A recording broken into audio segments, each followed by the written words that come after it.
Welcome to the Strength Clusters webinar series for practitioners. Today we're going to be talking about understanding the Strength Clusters visual map. And it's going to be the first of two webinars.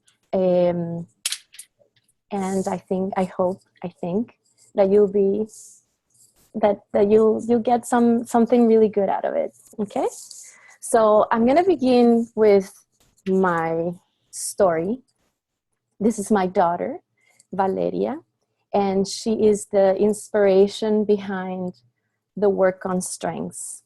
I've spent 20 years in the graphic design marketing industry before I found about strengths. Sometimes I've heard some of the people in the positive psychology say that your calling sometimes finds you instead of you finding your calling. And that's certainly what I feel happened for me. So in the middle of, Valeria had been struggling with a multitude of labels and diagnoses since she was 5 years old. And every time we go in for an evaluation, it's a different diagnosis and looking at, what's wrong. And in the middle, she's been through public school, private school, and special schooling. And during her time in special schooling, she was in 6th grade. And in the middle of 6th grade, the principal called us to the office and said, Mr. Segura, we have to tell you that we can no longer help your daughter anymore. She's not making any progress. And in the area where I live, that's the last resort. I wasn't going to put her back into public schooling because they don't have the resources that helped us. So I'm like, what do you mean? You're a special school. You're a specialist in learning differences, learning disabilities, and I don't understand. What am I supposed to do? And they said, well, you should homeschool. And at the time I was working in graphic design and I had clients, and I'm like, what is that? I had no idea what that was. So I went back to the psychologist and did another thorough evaluation to see what was going on, and also to make sure that we were going to make the right decision. And the psychologist gave us we were reviewing the results at her office, and by then it had been the 4th psychoeducational evaluation that we had done. And she said, yeah, well, I think that homeschooling for now could be a very good option for her so that she can work at her own pace, and et cetera, et cetera, et cetera. But something was off for me. And that day I decided to question the psychologist, and I said, this is the 4th complete psychoeducational evaluation we do, and we've done all these interventions for the past 6-7 years. We've logged in hundreds of hours of speech therapy, occupational therapy, reading specialists, special schooling, psychology therapy, psychiatric. I mean, we've done everything that you're telling us in this. Where are the strengths in this report? I asked. And she looked at me like, she froze, and she's like, strengths? We don't look at strengths. And I was in dismay because I couldn't understand at that point how you could make a suggestion or an action plan for someone without looking at the whole person, the person as a whole. So I asked where could I find strengths? And she didn't tell me where.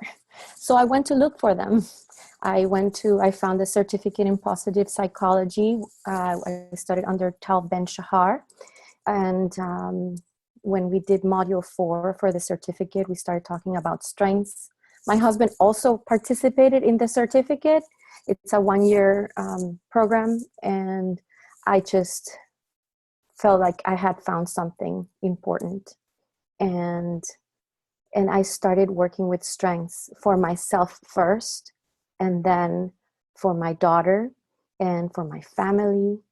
And there was just so much that we learned from. We were able to turn our lives around in a huge way.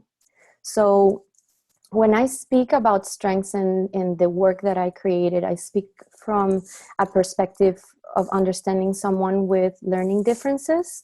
I speak from understanding someone who learns differently, like there are many different avenues to learning. I also speak from a place of a family affected by a deficit perspective, because when we look at someone as if they were broken, that affects the energy of the whole family. And so I speak from that place. I also speak from a marital perspective, in the sense that it affects the marriage relationship in a big way. When you have somebody that's struggling and you don't know what to do. I speak also from a perspective of a professional rebuilding her life as a professional in a career. I speak from a woman reclaiming her power. I speak from an athlete perspective. I speak from many different perspectives. Obviously, I don't have the truth, but I speak from mainly life experience and also studies in positive psychology. I'm going to check 1 second the chat.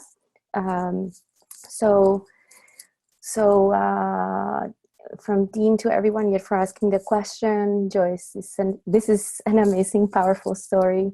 And then Rosie said, so inspiring how we should never give up on ourselves and our family. Thanks for sharing your story. Thank you so much for being here. I really appreciate it. So yeah. So when I was creating this work, I really was mindful even addressing the way people learn, because a lot of the learning that is done in traditional education, or the way that traditional schools tend to teach, is logic based, is language based. But when somebody doesn't learn that way, then they may get sidetracked and discarded. So yes. So I want to go to just making sure that you guys have the resources that I recommend as a basis to work with character strengths. Obviously, the book Character Strengths and Virtues is the handbook and the classification that has the research, and it's the very foundation of the work on strengths. So I really recommend, if you don't have this book, to have it as a reference. It's a very powerful tool. And then obviously you have the VIA Institute of Character. They are the ones that are in charge of the VIA survey that you use or may not use yet.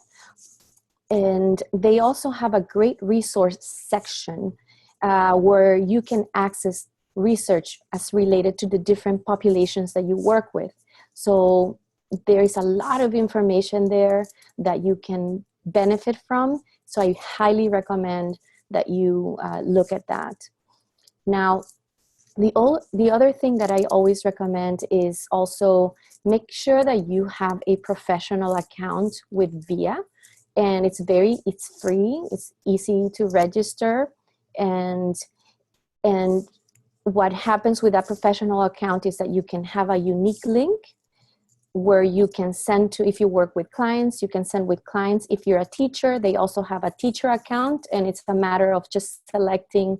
You see at the top, there's a red oval, and you just select from that menu whether you're going to use the professional account or the teacher account.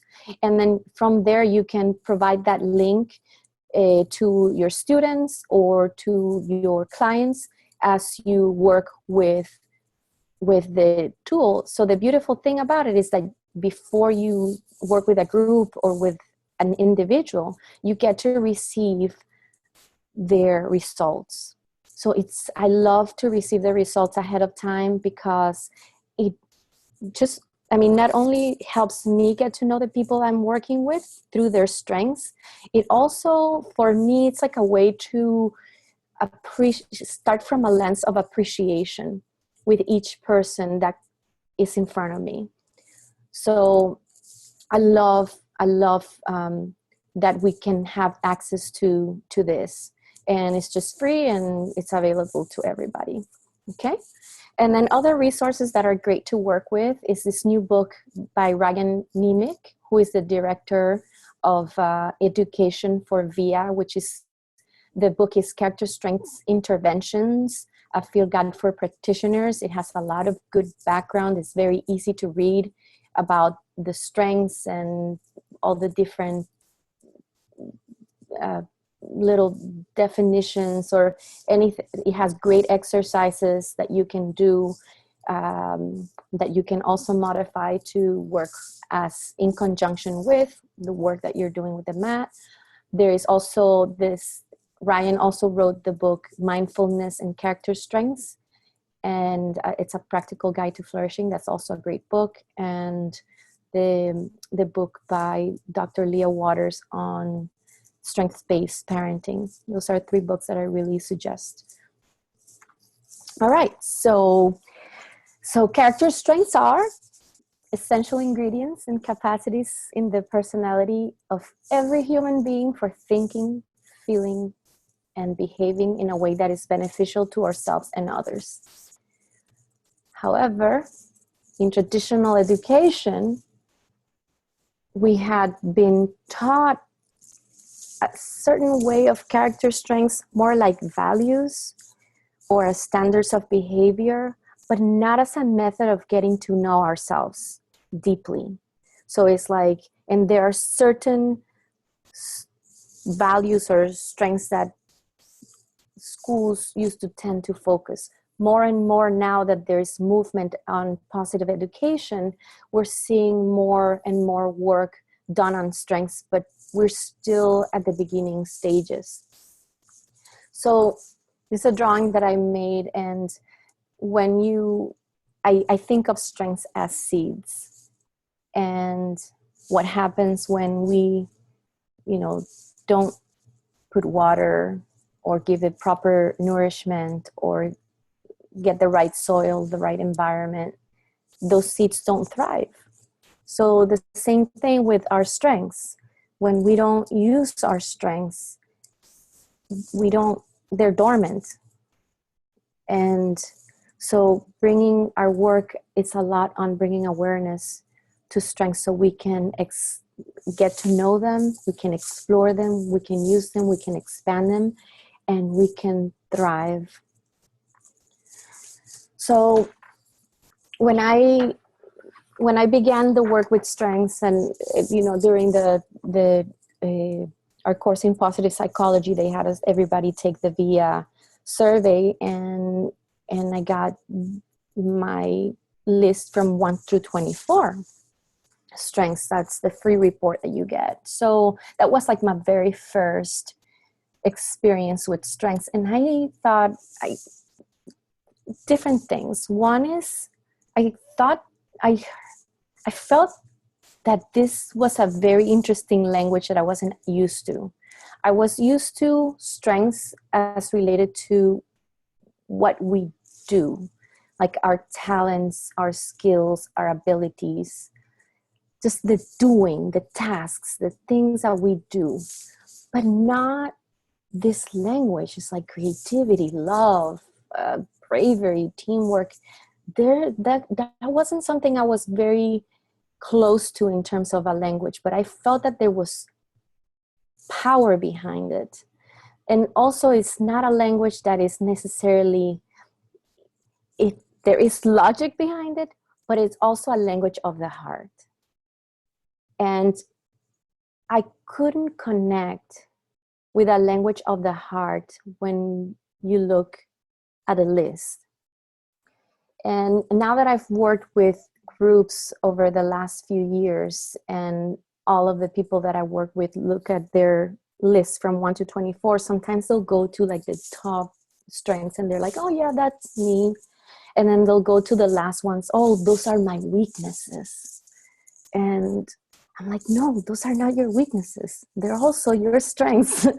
But having an assessment done as a list, it's important, but it's also needs something else so that you can transmit the whole picture. When you look at a list in a hierarchical order, it's hard to connect with the whole picture and to see everything as part of you. So that was one of those things that I considered. And then the other thing was I had taken this survey, I gotten my results, and I was really excited about them. And I went to have coffee with a friend that morning, and she said, so that's great, you took this assessment and you learned about your strengths. So what are your top strengths? And I was like, I couldn't remember them. And I'm like, we should be able to remember our strengths. So I started drawing. And I came up with this. So the VIA Institute says in many of their courses, and I've heard it so many times, we have all 24 character strengths. What matters is the degree in which they show up. So this map, that's the first part of that sentence. We have all 24 character strengths. So this map helped me put all the strengths in one page in a way that there's not one that is more important than another. They all have the same importance, so that you can show a concept of wholeness through a map. Okay? So you can see yourself whole. The whole map is a picture of you. So David Cooper-Ryder, who works in appreciative inquiry, and I love his work and everything that he's doing for organizations.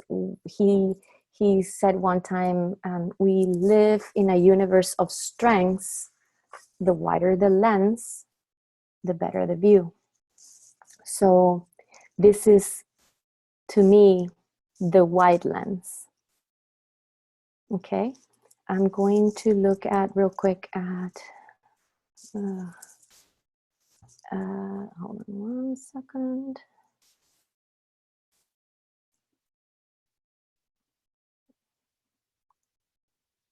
I'm trying to, okay.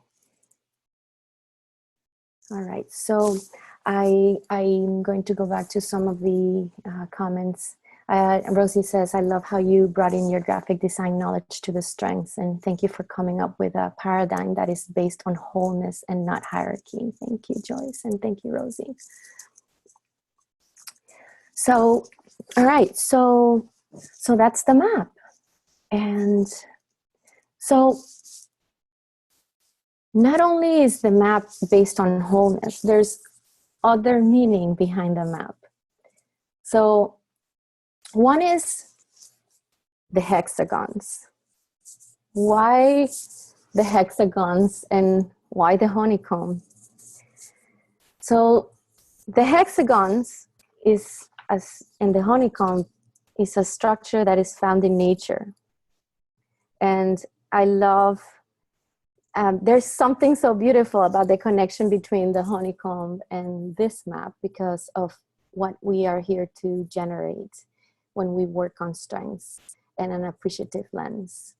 So the honeycomb is an intuitive structure. So you can, if you look at the honeybees and their work in making honey, and they make these beautiful, perfect structures. And I'm going to show you.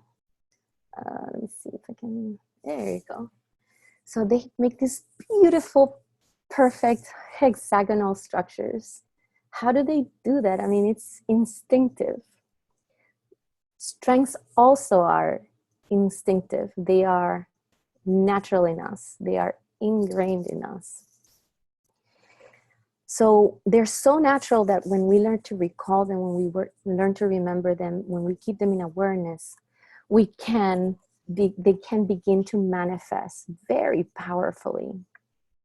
Another beautiful thing about the honeycomb structure and the hexagons is that it's a very efficient use of space. There's no wasted space when one hexagon connects with another. And the walls support each other to create a really strong structure.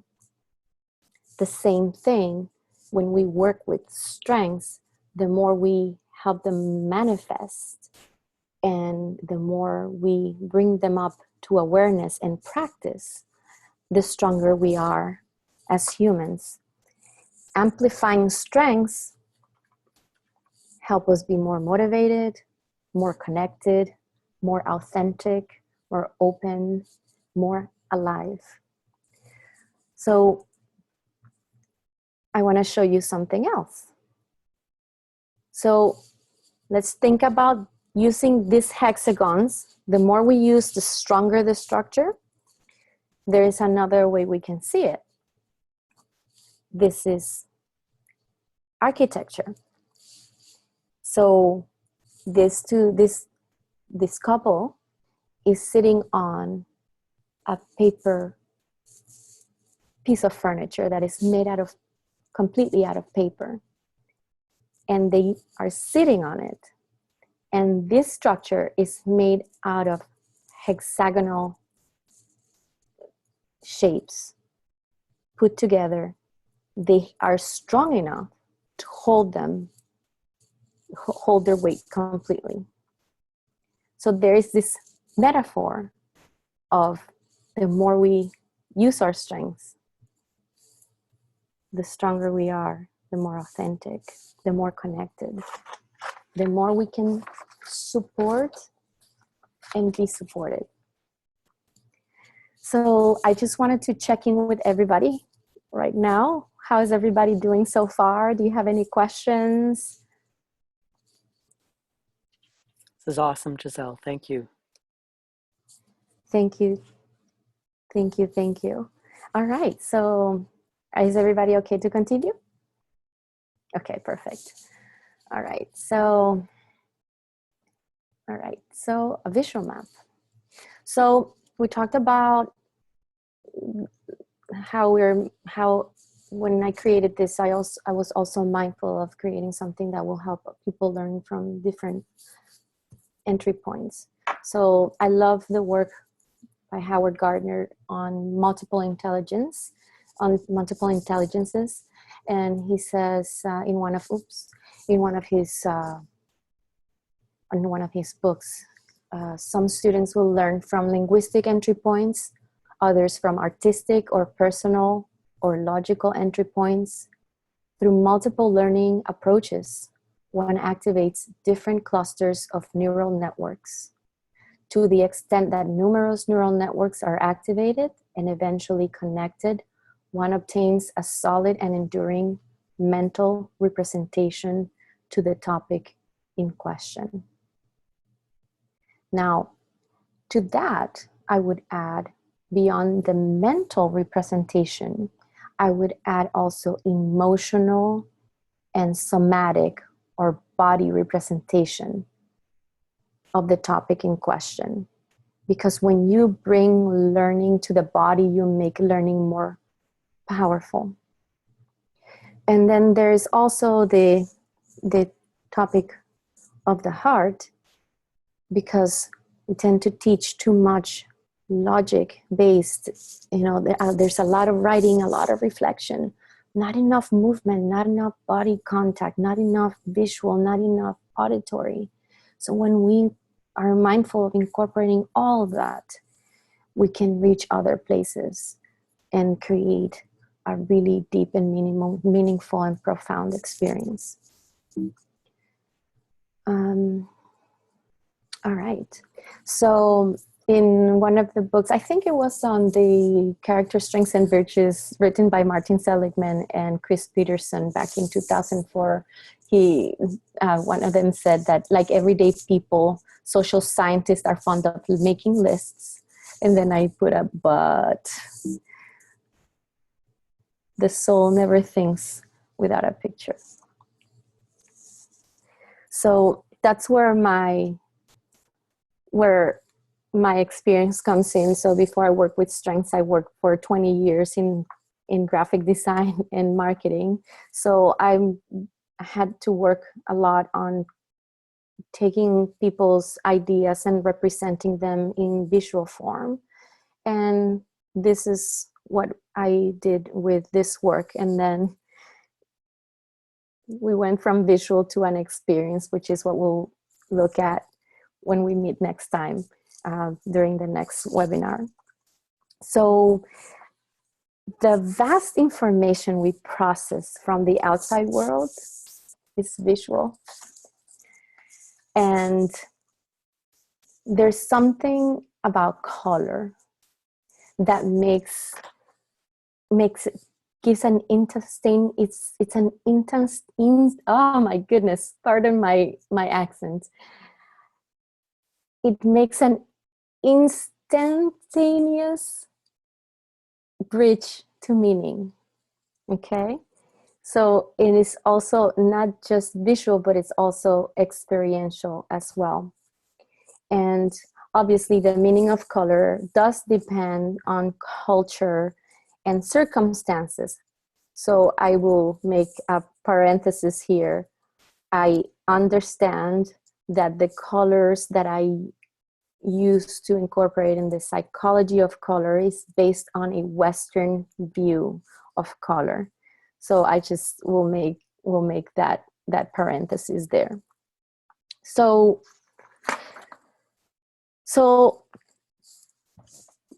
core virtues define a coherent family of character strengths. So I use color to help people remember those families. So we have 6 virtues, and the virtues are at the center of the map, at the very center. And you'll know the virtues because they have that gray outline, and they're obviously the ones at the very center. So for example, when you look at humanity, for example, the virtue of humanity, you have strengths that are like love and kindness. What is color? What are the colors that are natural that we generally relate with that? Is normally reds, pinks, those kinds of colors. So I chose magenta to represent humanity. So humanity, the virtue of humanity is all these interpersonal strengths that involve tending and befriending others. So in a meaning of colors, magenta represents universal love at the highest level. It promotes compassion, kindness, cooperation, and encourages a sense of self-respect and contentment. This is from some of the literature that I looked at when I created the map. Then we have for wisdom are the cognitive strengths that entail the acquisition and use of knowledge. So in the meaning of colors, in color psychology, yellow is the color of the mind and the intellect. It is optimistic and cheerful. Being the lightest hue of the spectrum, the color psychology of yellow is uplifting and illuminating, offering hope and happiness and cheerfulness and fun. That's also a lot of the times when we feel very creative and that we're in our element. It makes us feel, tend to feel cheerful. And In the meaning of colors, yellow inspires original thought and inquisitiveness. Yellow is creative from a mental aspect. It's the color of new ideas, helping us find new ways of doing things. Then we have courage, and I use the color purple violet for courage. The courage virtues, those are defined as emotional strengths that involve the exercise of will to accomplish goals in the face of opposition, external or internal. Those are the ones that we have to dig deep to use. So from a color psychology perspective, purple and violet promote harmony of the mind and the emotions, contributing to mental balance and stability, peace of mind, a link between the spiritual and the physical worlds, between thought and activity. And purple is also symbolic of bravery. In the US here, we have the Purple Heart Award that represents courage. The Purple Heart is awarded to members of the United States Armed Forces who have been wounded in action. Then we have blue for justice. Justice, the virtue of justice are civic strengths that underlie healthy community life. Blue is associated with reliability and loyalty. Blue is the color of authority, perceived as both calming and cooling. If you look at maybe a lot of the law firms or even authorities like police forces, a lot of the times their uniforms tend to be blue. Blue commonly has an association with justice, loyalty, perseverance, even when red is included. Many national flags use the color scheme for this reason. Law enforcement is typically seen as wearing blue. Then we have orange for temperance. And the temperance are those strengths that help us manage our vices, strengths that protect us against excess. And orange is it's an interesting contradiction. The two primary ways in which the color communicates or speaks, it tends to speak two opposing ideas. One is activity, because it's so bright, and then caution. Orange can encourage our attitude to be more energetic and lively, while at the same time can instill a sense of restraint. And then orange seems to decorate highways more and more as a symbol of safety. Orange is used to set things apart from their surroundings. And then green for the virtue of transcendence. And the transcendence virtue is that one that the strength forge connections with the universe and provide meaning. And to me, the closest thing to looking at connection with the universe is looking at nature itself. When you look at a beautiful sunset, or you are in front of a forest or a lake, it's just, you see the magnificence and you're just in awe. So for me, nature is one of the closest things that help us feel connected. And I have this quote from an author called Charles Cook. He says, "Your deepest roots are in nature. No matter who you are, where you live, or what kind of life you lead, you remain irrevocably linked to the rest of creation." I just love that. So how's everybody doing so far? I just wanted to check in with everybody. All right. If you have any questions, feel free to post them on the chat. Okay, so we'll continue. So we have, so the virtues are at the core, the center of the map. And then you have, on the outside, you have the family of strengths that belongs to those virtues. Ryan Nemick, in many of his courses, he says there are strengths, are pathways to the virtues. So that's why I wanted to make sure that there are groups that help us kind of like remember what belongs where. And then you have the whole map. Okay. So the virtues, like I mentioned, so the virtues are the ones with the gray outline in the center, and then just a technical thing. I don't even know if you'll notice it, but I do, because I can't help my graphic design background. The fonts are different. For the strengths are in capital letters, and then the virtues are all in lowercase. All right, so then we'll take this map a little bit further. All right, so like we said, every person possesses each of the 24 character strengths. So we have the whole map to represent that.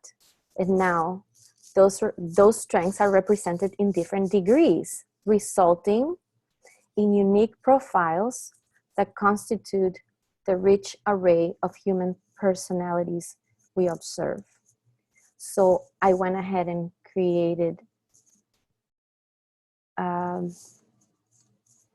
this is a representation of signature strengths on the map. So this is my map, for example. These are my signature strengths. And I picked 7. Normally in positive psychology, I hear a recommendation of 5 or 6. I like 7. Why? Because to me, 7 tell a story. They help me tell a story. And I want character strengths to help us expand as opposed to contract. And that's just a personal preference.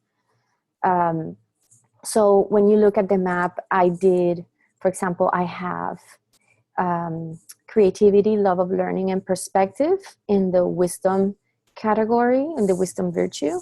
And then I have appreciation of beauty, gratitude, spirituality in transcendence. And then I have honesty in courage.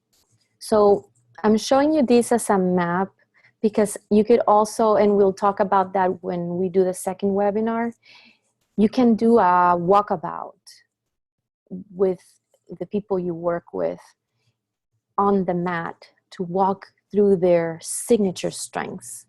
And they kind of like can start contemplating about how they each express their own signature strengths. And we'll work on that next time.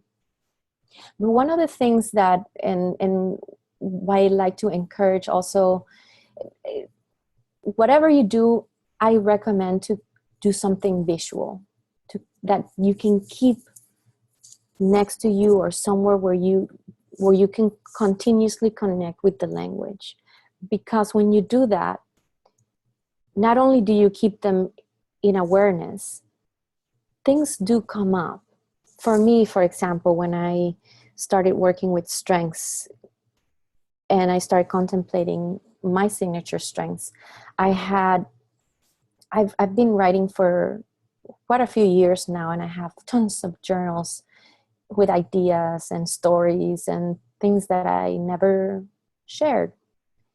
And when I looked at my signature strengths and contemplated on them, and I went back and I said, okay, so if my signature strengths are appreciation of beauty, gratitude, spirituality, and transcendence, honesty, which is also authenticity in courage, and then I have perspective, love of learning, and creativity in wisdom. The question that came up for me was, why am I not sharing my ideas? Why am I not valuing my ideas? And I can tell you that from that question, I began a practice of starting to share my ideas. And that's my work in progress. I'm still not where I would like to be, but it's my practice. And that's why I'm doing this. And it takes from connecting with courage to be doing this. So when I see people do this, things come up. So just, I really recommend whatever you do, it doesn't have to be this, but whatever you do, do something that keeps those strengths visible for people. And then I'll show you, I did for this is my husband's strengths, and then my son's strengths, and then my daughter's strengths. So when I did this and we were struggling, and then I look at this, we all have strengths that are unique to each other. We also have strengths that are different. And it just it helped me put myself and my family in a space of appreciation, conscious appreciation for one another. So that's what we did. And so learn how to see, realize that everything connects to everything else. That's Leonardo da Vinci. And so, and I'm bringing music to this. So I love the concept of harmony. I used to be in the choir when I was in secondary, and in the choir, we do a lot of harmonies. So how is a harmony created? It's when low, middle, and high notes, when they are sung together or played together, they make this beautiful sound. What happens when you take one of those notes out, or when you don't have the right value, it creates disharmony. So the work on strengths, the way I see it, or the way I like, that inspires me, is to help us value our voices, our unique voice, our authentic self, and also help us through that language learn to value the voice and nurture the voice of another, so that when we connect our voices, we can create harmony. So I love that. That really inspires me. And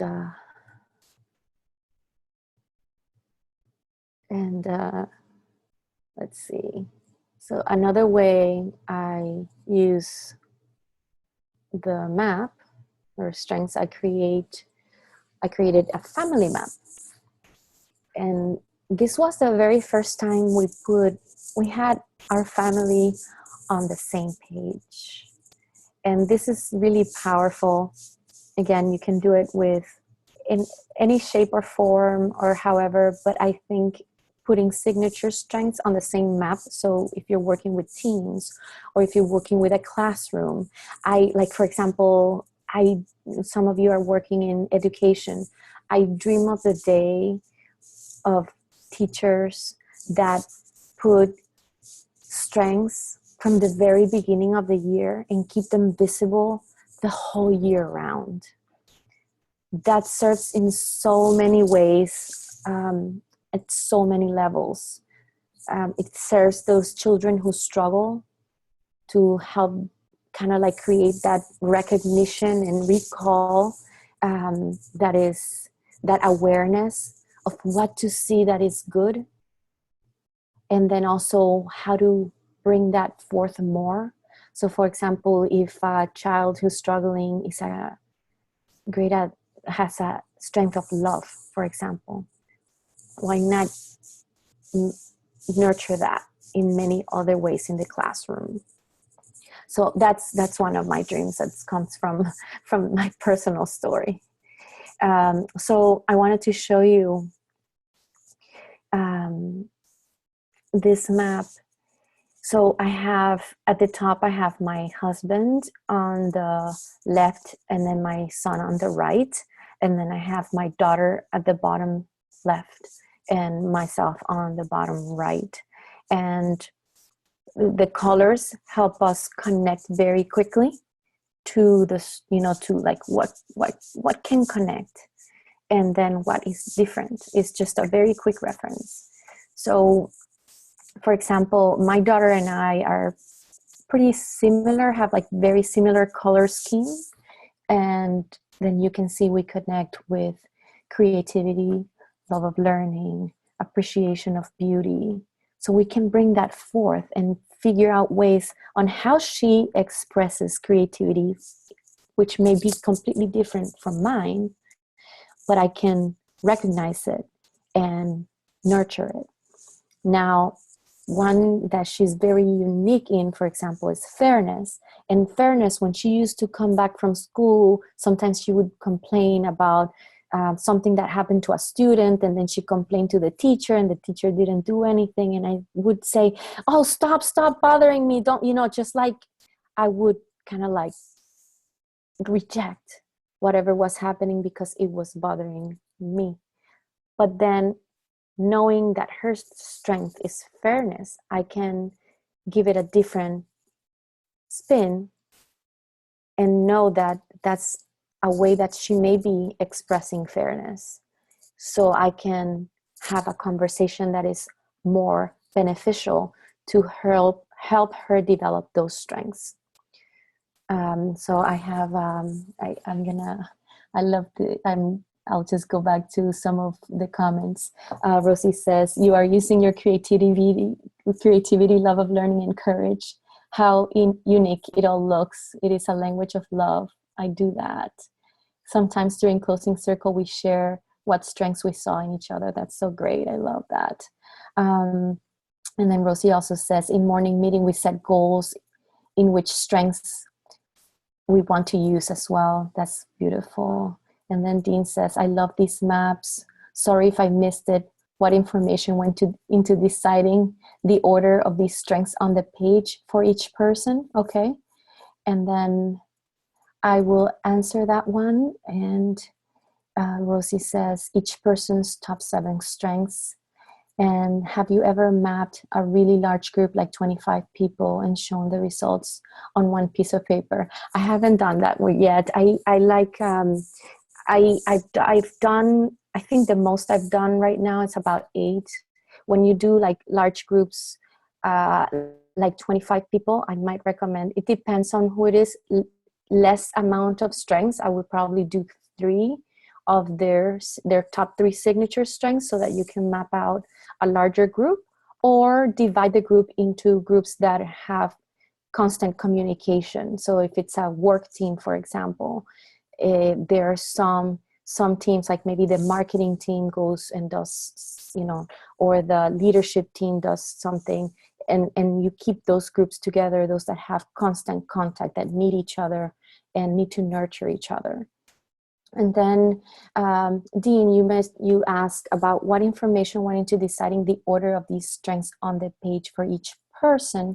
I went through the top 7, and when I started in the top, generally the top 3 to 4 determined the core virtues. So I also, not only on the page, and I'm going to go back real quick, have the, so for example, I'll show mine. Not only do I have the 7 strengths, I also have the virtues that belong to those strengths. And then the strengths that are grouped together. Sometimes with some people, their map may be all over the place. That's not the majority or the norm. Most people have very definite groupings. So that's why also like strength clusters is like, I wanted to figure out where my strengths clustered together.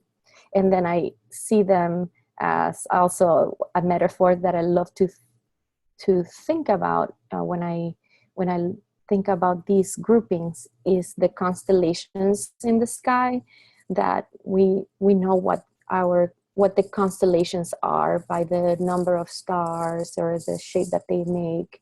So it's the intent is also kind of like to create an easy recall uh, through the map, so that we can see our constellations. And I hope that answers your question. If I didn't, please let me know. And then Dean says, not just which strengths, but specifically how you order the layout, how I order the layout. And okay, so with this particular layout, my interest is not necessarily an order in terms of importance. I want to get out of the hierarchy, like my strength is better than another, especially when you have, when for example, people may have different value, may place different value to certain strengths. For example, oh cool, I have courage or leadership, or I'm great at social intelligence. But when they have something like hope or love or forgiveness, they're like, what am I going to do with that?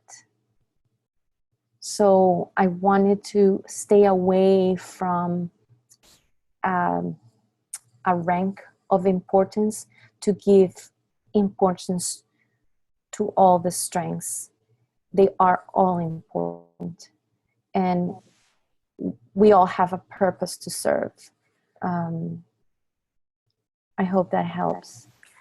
Thank you, Giselle, and I apologize to others if I'm just going off on a tangent here, but the visual piece of this is just so landing for me on so many levels, and I agree with you about the meaning piece that comes with visuals and with color and other layers. I love the broad perspective that you're using with mapping everything out on the one page without hierarchy. It was specifically the family or group one where I got that it was the top seven you were using, but I no longer use that larger map like in gray. It didn't gray out, right? Because it's 4 people here. But if I'm getting on a tangent, I'm fine. No. Not at all. No, not at all. This one is, I order it from 1 through 7. I actually have, I normally use a graphic that shows the order, and I didn't in this case, but I normally, the closest to the name is the top strength. And then it goes from top strength outward to lesser. So for example, when you look at my son on the top right, hope is his number 1, gratitude number 2, perseverance number 3, humor 4, social intelligence 5, honesty 6, spirituality 7. And then for the other side, it's the same thing, but in the opposite direction. So for my husband, number 1 is fairness, number 2 is kindness, leadership 3, etc., etc., etc. Thank you. Yeah, you're welcome. Thanks for the question. I appreciate it. And then, so that's it for today. I wanted to open the space for questions. If you have any additional questions or comments, love to hear them.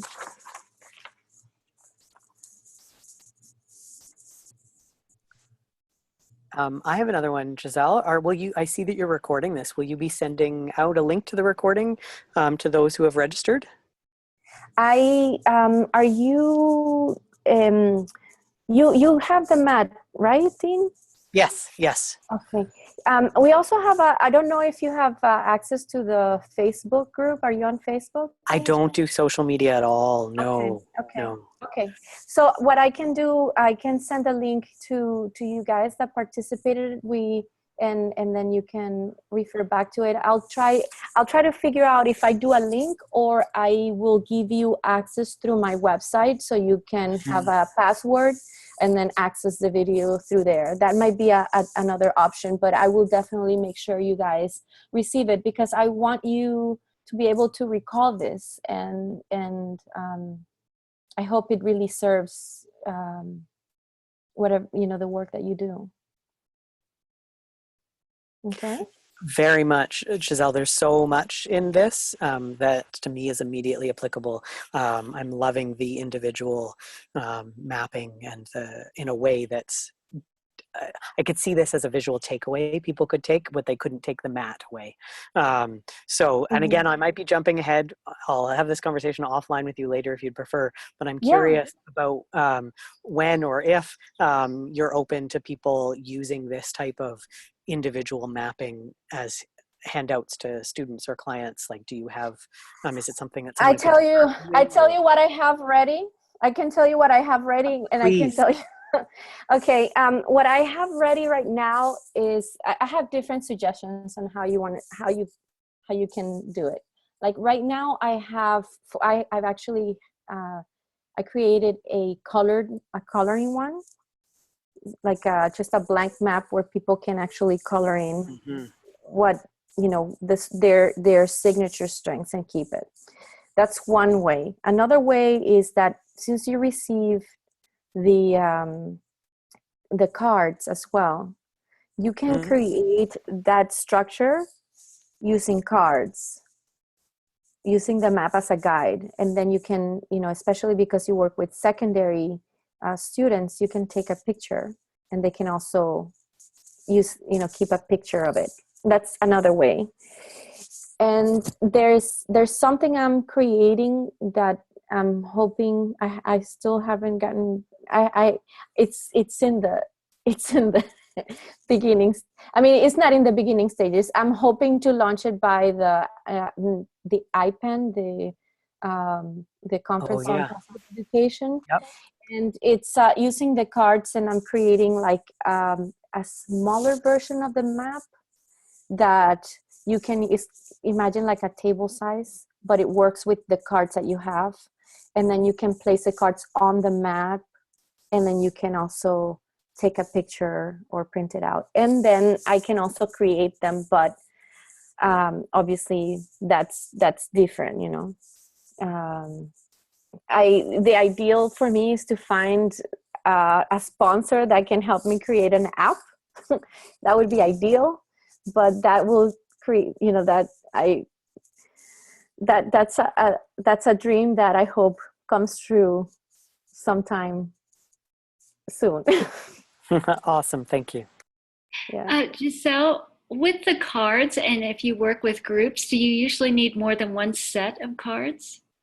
No, and then we'll go over that next time, because I'll go over the cards. It's a great starter when you begin to work with groups, and I just use one set, unless you work with a really, really large group, and then that's a different story. But the idea behind it is to so that the group is large enough but small enough where really conversations can take place, and when people can really see each other and like really connect with each other. That's the intention of the work.